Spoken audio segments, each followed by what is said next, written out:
अमेरिकेचा पाकिस्तानला सज्जड दम. The day, quote, "We celebrate the unmatched might, strength, and power of the American armed forces, and we commit to." This morning, Secretary Rubio spoke with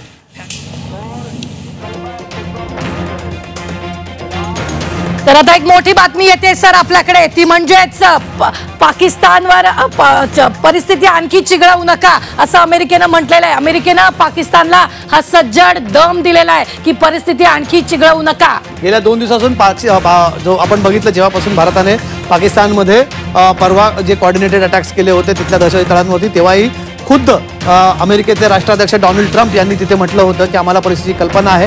आणि त्यानंतर सुद्धा काल यूएसच्या सेक्रेटरींनी या प्रकारचंच विधान केलं होतं की पाकिस्तानने आणि भारताने याच्यावरती तोडगा काढावा. आणि आज ज्या प्रकारे पाकिस्तानने अनप्रोवोकेटेड इथे अटॅक इंडियावरती करण्याचा प्रयत्न केला होता, त्याच्यानंतर सुद्धा आता अमेरिकेकडनं थेट हा दम दिला जातो आहे.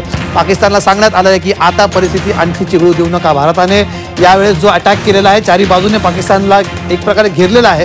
1971 नंतर पहिल्यांदाच भारताने थेट कराचीवरती हल्ला केलेला आहे. 1971च्या युद्धामध्ये पाकिस्तानची काय परिस्थिती झाली ती खुद्द पाकिस्तानलाही माहिती आणि जगालाही माहिती आहे. तर भारताने आता ज्या प्रकारचा कोऑर्डिनेटेड अटॅक केला आणि पाकिस्तानने ज्या प्रकारे आपल्याला प्रोवोकेट केलं होतं, ज्या प्रकारे चिथावणी दिली होती, ज्या प्रकारे कुरापती केल्या होत्या, त्याला आता हे थेट उत्तर देण्यात येत आहे भारताकडनं. आणि त्याच्यात आता अमेरिकेनं सुद्धा पाकिस्तानला या प्रकारे दम भरल्यानंतर पाकिस्तानकडे आता कोणाकडे बघावं, कोणाकडे आता त्यांनी मदत मागावी, ही पाकिस्तानची सध्या अवस्था झालेली आहे.